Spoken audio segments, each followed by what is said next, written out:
Nabi Muhammad sallallahu alaihi wasallam merupakan rasul yang terakhir yang Allah utuskan ke muka bumi ini.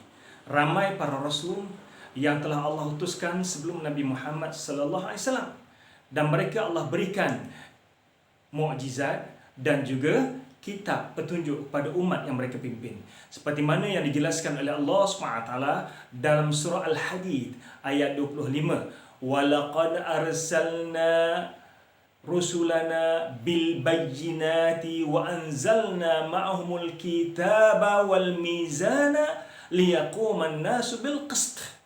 Sesungguhnya kami telah mengutuskan rasul-rasul kami bil bayyinat wa anzalna ma'ahumul kitab. Kami telah mengutuskan rasul-rasul kami dan kami berikan mereka bayyinat. Para ulama dalam menafsirkan ayat ini, bayyinat bermaksud mukjizat. Imam Ibn Kathir menyatakan bahawa al-bayyinat dalam ayat ini bermaksud Allah memberikan kepada para rasul mukjizat dan juga Allah berikan wahyu kitab pada mereka. Tujuan utama mukjizat ini adalah untuk meyakinkan orang ramai kebenaran dakwah yang dibawa oleh para rasul tersebut. Sebab itulah kalau kita perhatikan, Al-Quran juga menjelaskan mukjizat-mukjizat yang Allah berikan kepada para rasul tersebut.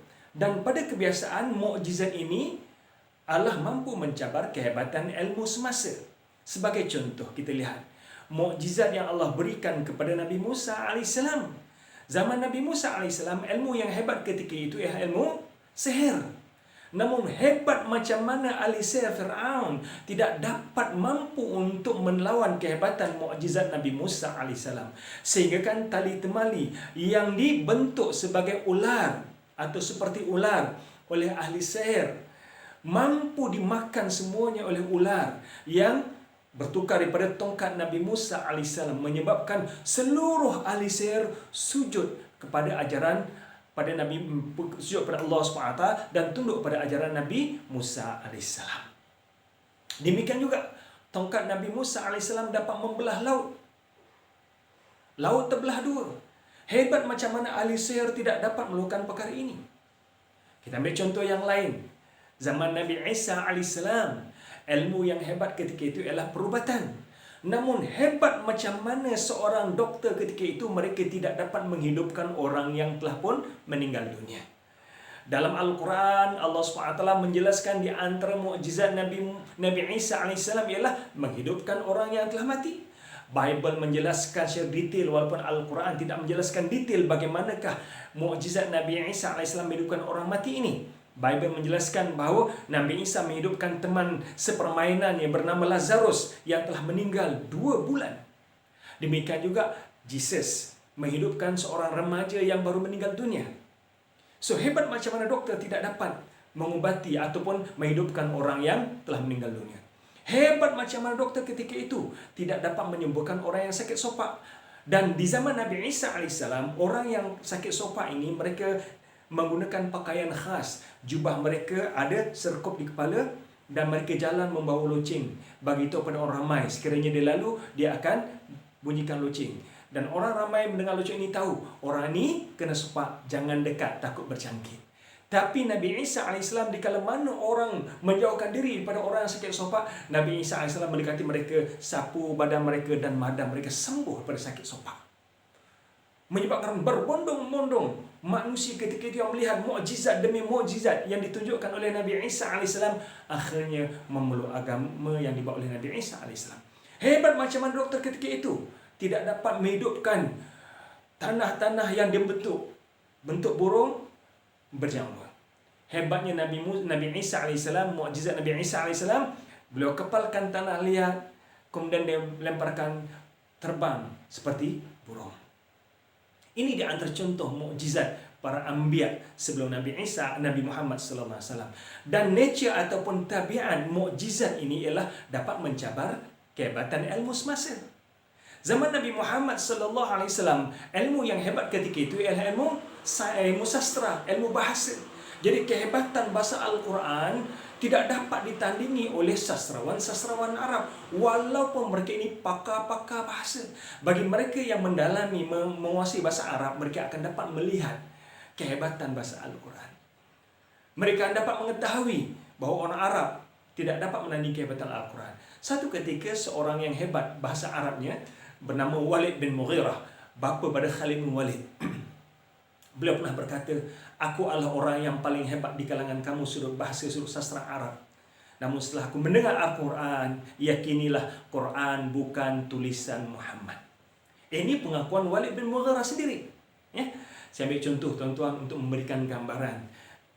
Contoh sedikit untuk kita lihat kehebatan Al-Quran sudut bahasa. Kita ambil surah-surah yang pendek, yang tuan-tuan dah hafal. Qul huwallahu ahad, ujungnya dal kan. Allahus samad dal. Lam yalid wa lam yulad dal. Cantik ayat ni, pada awal sampai hujung sama aja. Qul a'udzu birabbin nas.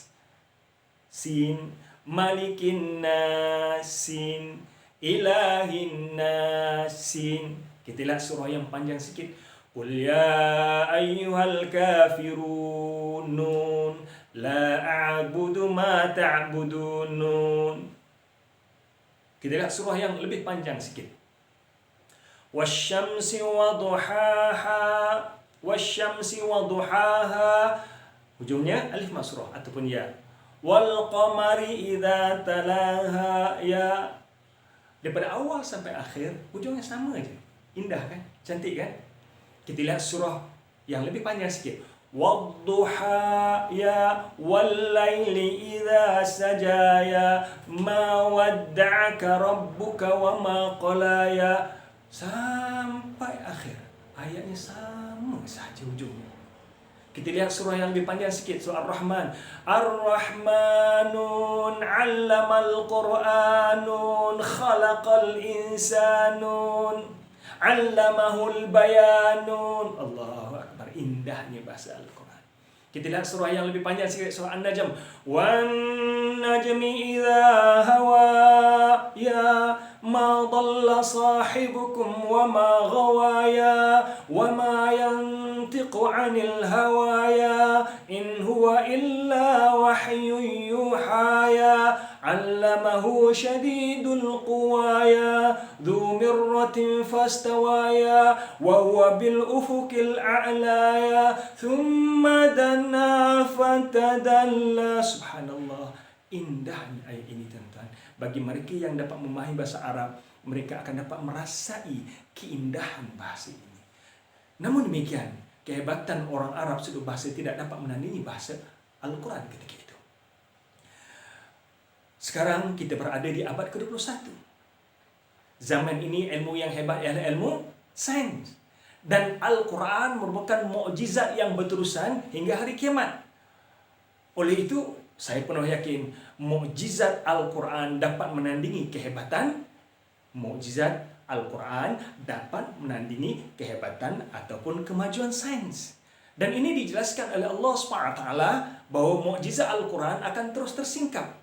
Seperti mana yang Allah jelaskan dalam surah Fussilat. Sanurihim ayatina fil afaqi wa fi anfusihim hatta yatabayyana lahum annahul haqq. Awalam yakfi bi rabbika annahu ala kulli syai'in syahid.